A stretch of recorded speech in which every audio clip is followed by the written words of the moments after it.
You learned it in school. You've seen it in movies. You've repeated it at dinner parties like it was gospel. But what if everything you think you know about history is wrong? Not slightly off, not a bit exaggerated, completely fabricated. Today we're ripping apart 10 of the most confidently believed myths in history and replacing them with the brutal, uncomfortable truth. Stay until number 1, because that one will genuinely change how you see the world.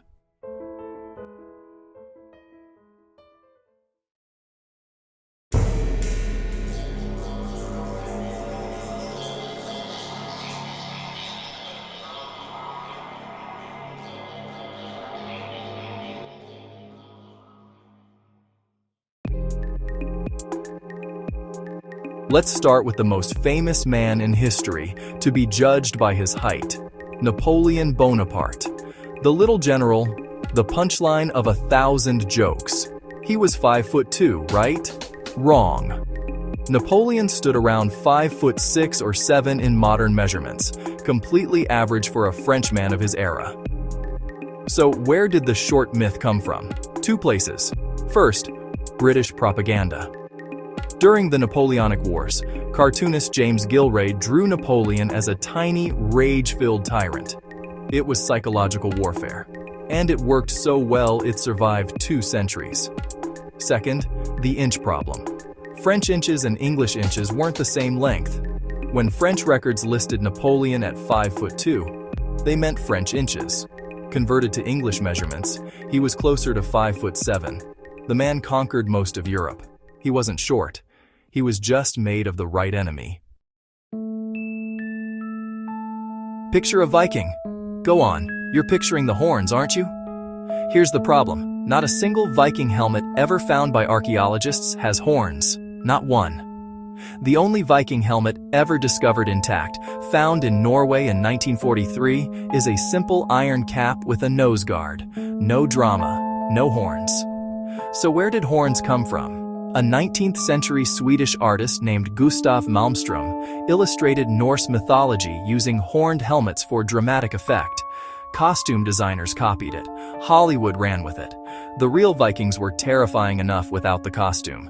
They were skilled navigators, brutal raiders, and sophisticated traders. They just did all of it without looking like they were attending a heavy metal concert. Every struggling student's favorite comfort. Einstein failed math too. Except he didn't. Albert Einstein was exceptional at mathematics from childhood. By age 12, he had taught himself algebra and calculus. By 15, he had mastered university-level physics. Where did the myth come from? Switzerland changed its grading system while Einstein was a student. In the old system, 6 was the top grade.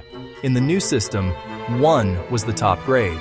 A document showing Einstein scoring 1s was misread by someone who assumed that meant he was failing. He wasn't failing. He was at the top. The real story of Einstein's school struggles?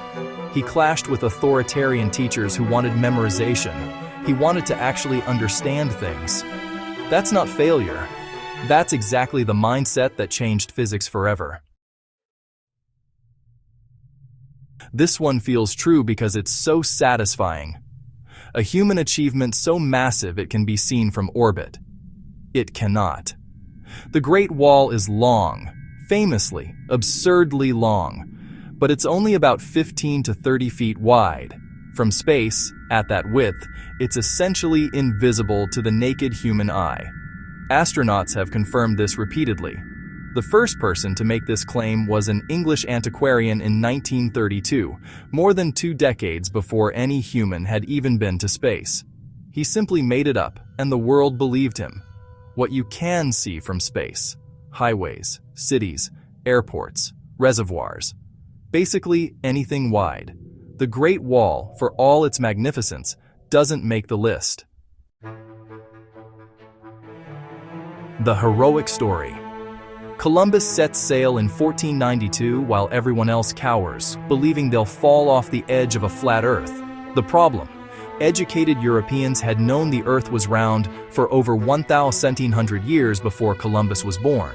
The ancient Greek mathematician Eratosthenes calculated the Earth's circumference with remarkable accuracy around 240 BC. Medieval scholars, the Catholic Church, navigators, astronomers, all accepted a spherical Earth as established fact. What Columbus actually got wrong, the size of the Earth. He dramatically underestimated it. If the Americas hadn't existed, his ships would have run out of food and water somewhere in the Pacific Ocean, and his crew would have died. He didn't prove the Earth was round. He accidentally discovered a continent while making a catastrophic navigational error. This one feels obvious. Surely medieval people had primitive ideas about time and history. Not really. Medieval scholars regularly speculated about deep geological time.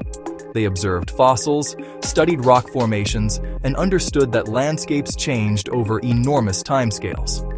The Archbishop of Canterbury calculated the Earth's age at around 17,000 years. Wrong by a lot, but an attempt at real inquiry. The idea that the Middle Ages were a period of complete intellectual darkness is itself a myth, largely invented during the Renaissance by scholars who wanted to make the ancient Greeks look good by comparison. Medieval universities existed. Scientific inquiry existed. The period was messy and violent and brutal, but it wasn't stupid. The legend. When Walt Disney died in 1966, his body was secretly frozen, waiting to be revived when medical technology caught up.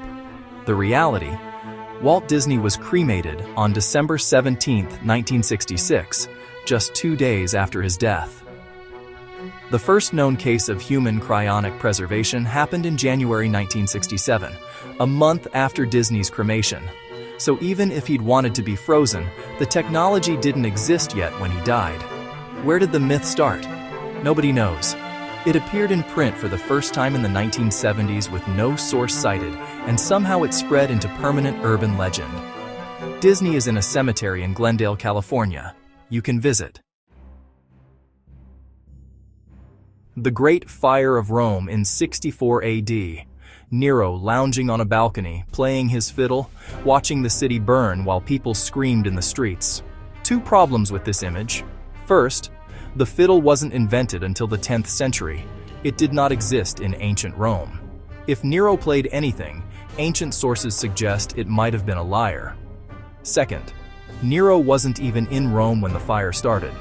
He was at his villa in Antium, about 35 miles away. When news reached him, multiple ancient sources record that he rushed back and personally organized relief efforts, opening his own gardens to house refugees.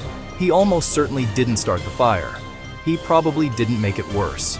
The fiddling Nero image was Roman political propaganda from his enemies, and it worked perfectly for the last 2,000 years.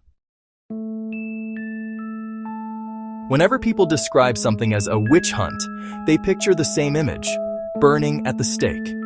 In Salem, Massachusetts in 1692, 19 people were executed for witchcraft. Not one of them was burned. 19 were hanged. One man, Giles Corey, was pressed to death with heavy stones when he refused to enter a plea. Several others died in prison awaiting trial.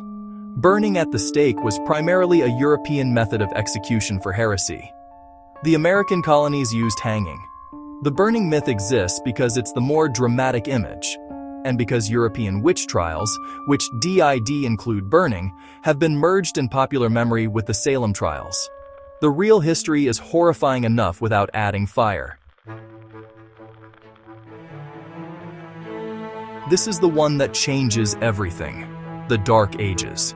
500 years of ignorance, filth, superstition, and intellectual decay after the fall of Rome. Except, the Islamic Golden Age was happening. Baghdad was building the largest library in human history. Scholars in the Arab world were making fundamental advances in mathematics, astronomy, medicine, and philosophy. The number system you use right now, including the concept of zero, was developed and transmitted to Europe during the so-called Dark Ages.